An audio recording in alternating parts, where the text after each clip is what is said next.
Hello traders everywhere, Adam Hewison here back from New York and welcome to today's video market update for Friday the 1st of March. Well, as I said, I was in New York doing Bloomberg and I am back now, so let's get started with the markets right away. Sequestration, much ado about nothing.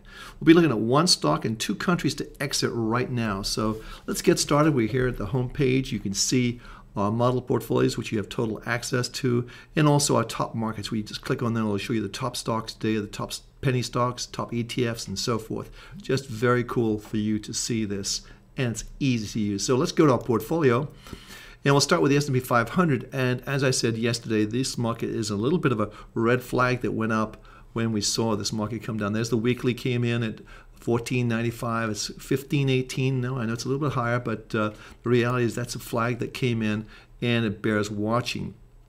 Now, I think the thing to look at right now is how this market's performing on a weekly basis. So we'll go to a weekly chart, and if we do that, you can see this is very tight ranges. This is really a little bit concerning because it's not like you're seeing solid gains like you're seeing this week, and so forth, or this week. What you're seeing here is basically a situation where it really is very, very tight battle between the bulls and the bears. So let's go back to our daily, and you can see the action today. We're probably going to close a little bit higher for the week, but nonetheless, it's not a particularly robust situation.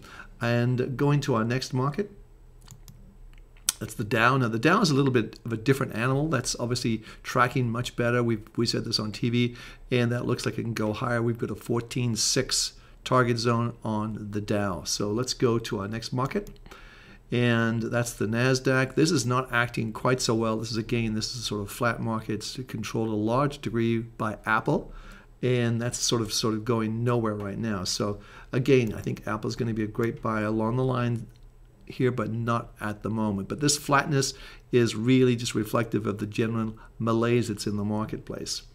Going to our next market, this is crude oil. Crude oil, big fall today.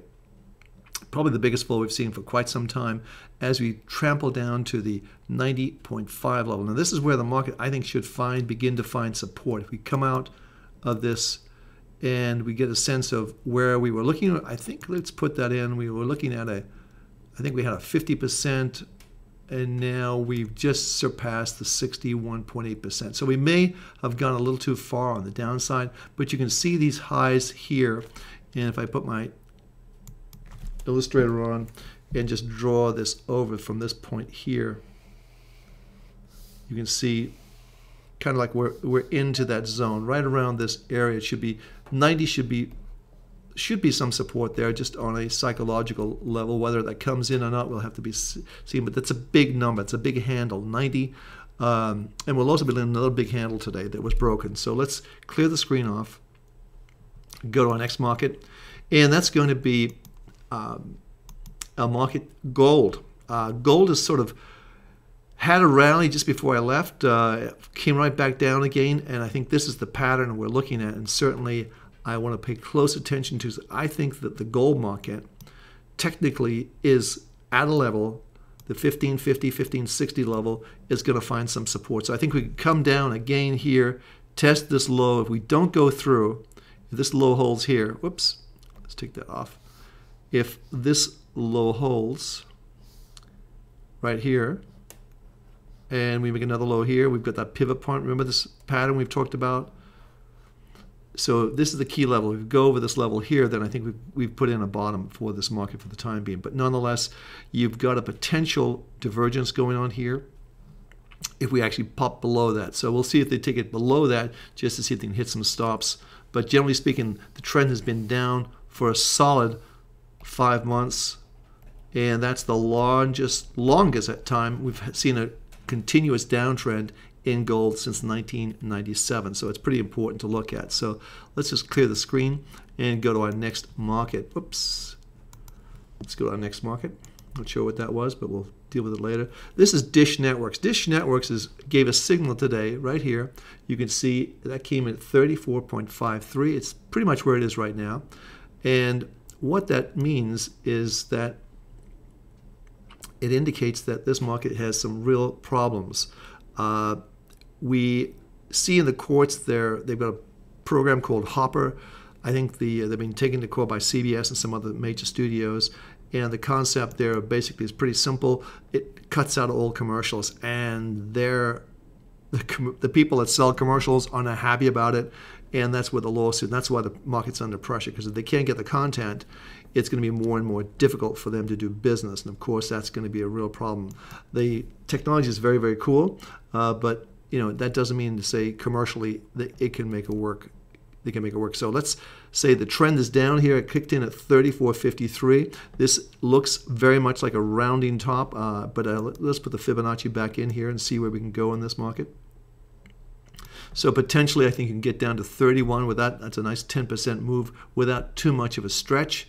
And I think that's where I would look to be the first line of defense. And let me give you just another market prediction here in terms of just a technical measurement, but tools, the technical tools, the monthly, the weekly, and the daily trade triangles are all negative. So just getting close up on this, and we can see, let me just take this off for the time being. I can leave it on. It's just so if you just look at this from a measurement standpoint, this low here, draw this over here, so from here to here.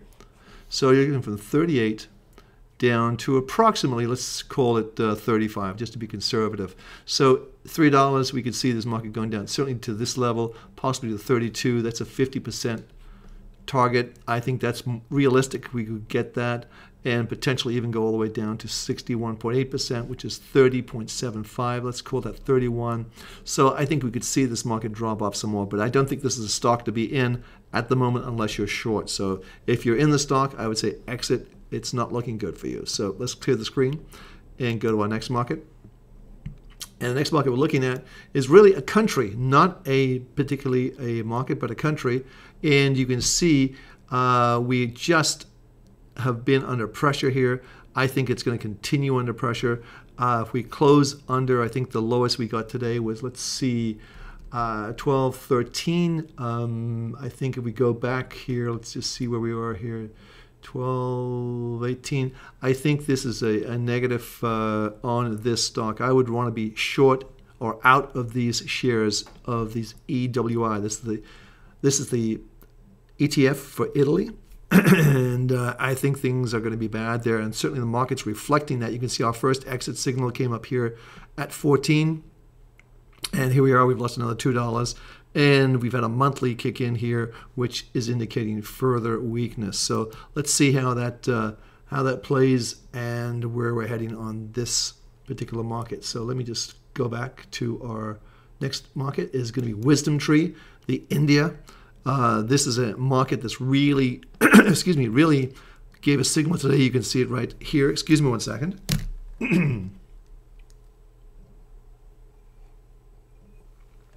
That's better. Okay, so you see the WisdomTree India earnings, the EPI, that's the symbol, gave a signal on a monthly chart. That's pretty important. That's one thing we watch very carefully. There it is right there. This is not a good thing because India could rub off to some of the other Asian countries out there and create a problem. Certainly it's reflective of not having a strong economy right now. So that is by itself, if we just put a line chart in there and just take everything out in terms of Dungeon trade channels and scope this out some further, we'll get an idea of how far we want to go. Just say, let's say a couple of years. And you can see it's just not acting very well. It's broken this trend line, certainly. So we could see it come back down to 16, maybe even make new lows. But this is not a particularly good signal that we've had in this market. It could be very similar to this one right here. We did see this market come down. So again, this is an exit signal on Italy and also on India. So let's see how that plays out. Next market looking at is the British pound, breaking below, actually it did break below the 150 level briefly, and it's popped up. But we've been short this market from 158.27. It's never looked back, and it's been a really nice trade for us. So again, this has left a lot of undesirable data above the chart, so indicating it could still even go further. So if we go maximum on this, you can see we can get down to the 145 level and possibly even down to the 140 level. The trend is very clear here.